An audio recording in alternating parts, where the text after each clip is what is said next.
everyone, welcome to the Weekly Report. I'm Colleen Doctorian with City Communications.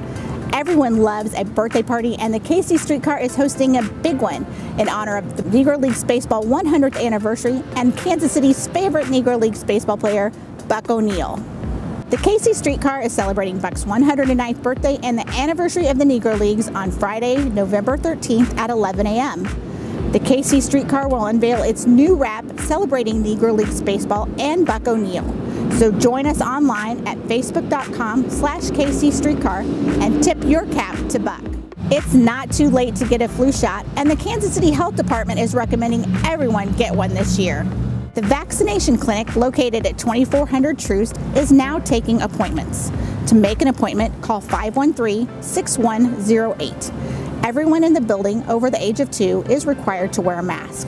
Vaccines are available for both the insured and uninsured.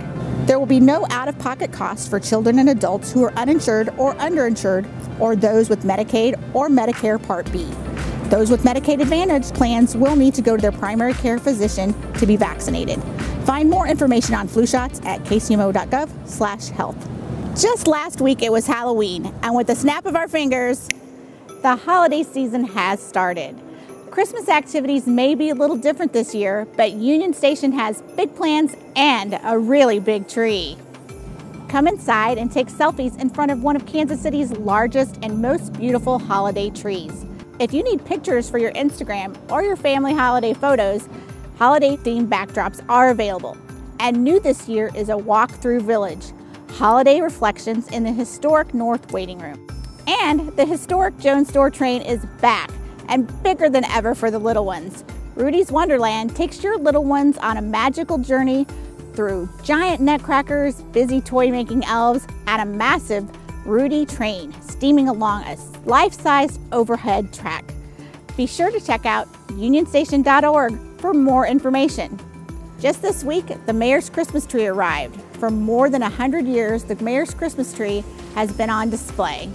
We are all out here celebrating the arrival of the Mayor's Christmas tree. I think this is just an amazing time for Kansas City that recognizes, even in a challenging year, our traditions remain. This has not been an easy year for anyone's family in Kansas City, anybody's business, and certainly not for those of us in government. But it's nice to celebrate something on a beautiful, clear day in Kansas City. And I think it kind of shows the continuity we have. This speaks to the fact that we're going to persevere again, and we're going to continue to have our traditions. And we all know Christmas trees symbolize a lot more than the tree itself. It's our community, it's our families, it's really the love we all get to share. Holiday lights are a big part of the season, and Camp Lake of the Woods in Swope Park has one of the largest drive-through lighting events in the Midwest. KC Parks is excited to partner with Jolt Lightning to transfer Oakwood Drive into the largest animated light tunnel in the Midwest. There are 9 themed areas, including 12 Days of Christmas, a toy workshop, and a gorgeous stained nativity. Spinning trees, lighted animals in the zoo area, KC Proud, a candy blacklight area, lighted spheres, and more. The cost is $20 per carload, and tickets are available on the Winter Magic KC website. Thanks for watching the Weekly Report. I'm Colleen Doctorian with City Communications. Now stay tuned for more great city videos.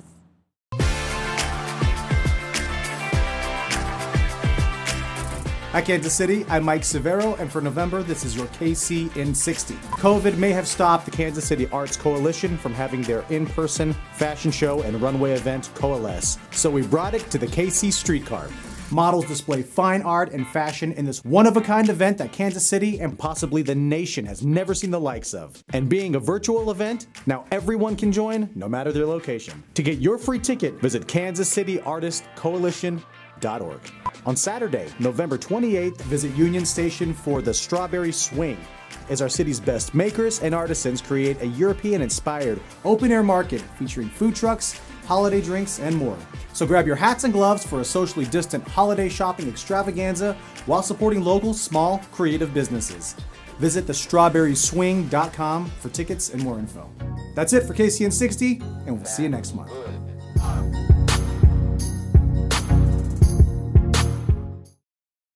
Hi Kansas City, my name is Audrey and this is Gracie. We are with the Girl Scouts of Northwest Missouri and Northeast Kansas, and we want to help keep Kansas City green. This Sunday, November 15th, is National Recycling Day. In partnership with the City of Kansas City, Missouri Solid Waste Division, Bridging the Gap, and Girl Scouts, we want to invite everyone to go green and join us at one of 3 recycling centers this November 15th. Kansas City, Missouri's 3 recycling centers will be open 9 a.m. to 5 p.m. to celebrate National Recycling Day. Almost 70% of what Americans throw away daily could be recycled. The scary reality is Kansas City's one and only landfill is filling up, and it's filling up fast. We want to help extend the life of that landfill and divert as much recycling material as we can. Here's your chance to help us, help you, make an environmental difference and keep Kansas City green. For more information, visit kcmo.gov and check out my book, Are You a Wish Cycler? My fellow Girl Scouts and I hope to see you all on Sunday, November 15th. Go Green KC!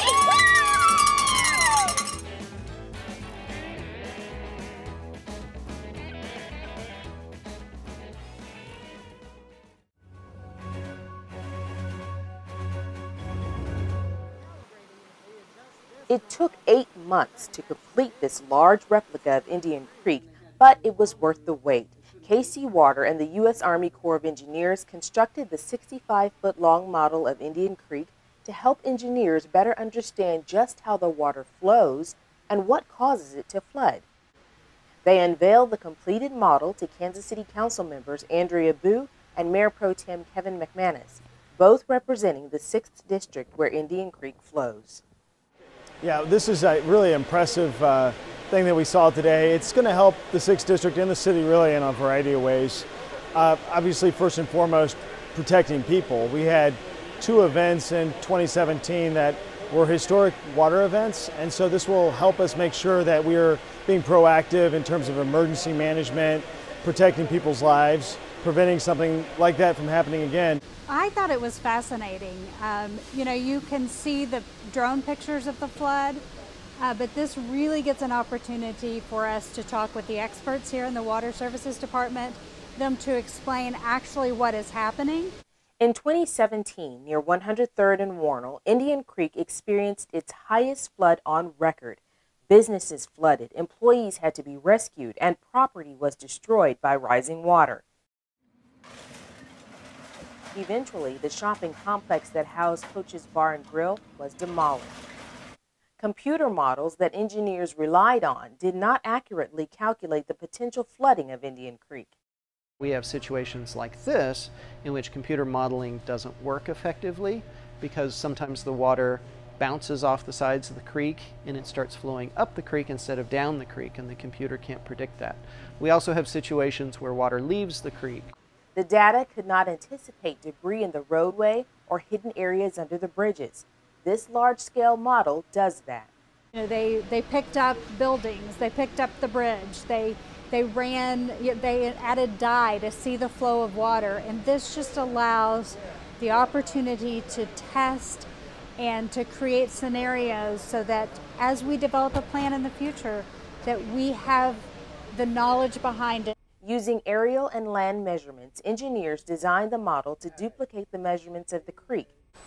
Expert designers at Metropolitan Community College cut out the foam boards to make the landscaping, the buildings, and homes surrounding Indian Creek. It's one thing to be down there when a flood event happens and see a particular area. It's totally different to see it from above and see this is where the water is flowing and why. I mean, I'm not an engineer, but for me it was extremely helpful just kind of to see the big picture. The model is housed inside a KC Water warehouse. The total cost was $400,000 divided between the city's PIAC funds and the Corps of Engineers. For KC Water, I'm Heather Friars.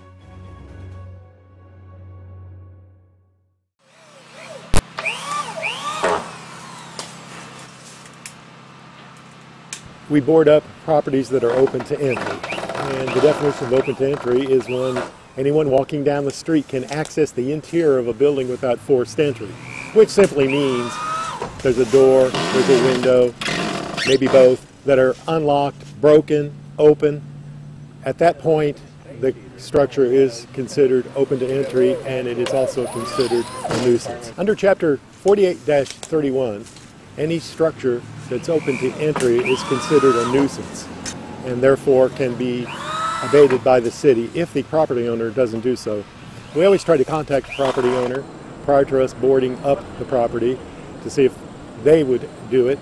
If they don't do it within 24 hours, the city will board it up. Anytime there is a fire, usually the structure will need to be boarded. Sometimes the owner has insurance and they take care of it. If not, the city will board it up. Other instances would be buildings that are dilapidated, been vacant for quite some time, vagrant activities have occurred in them. There's a lot of stripping of copper and metals out of buildings. Those always end up open to entry. We will board those up as well.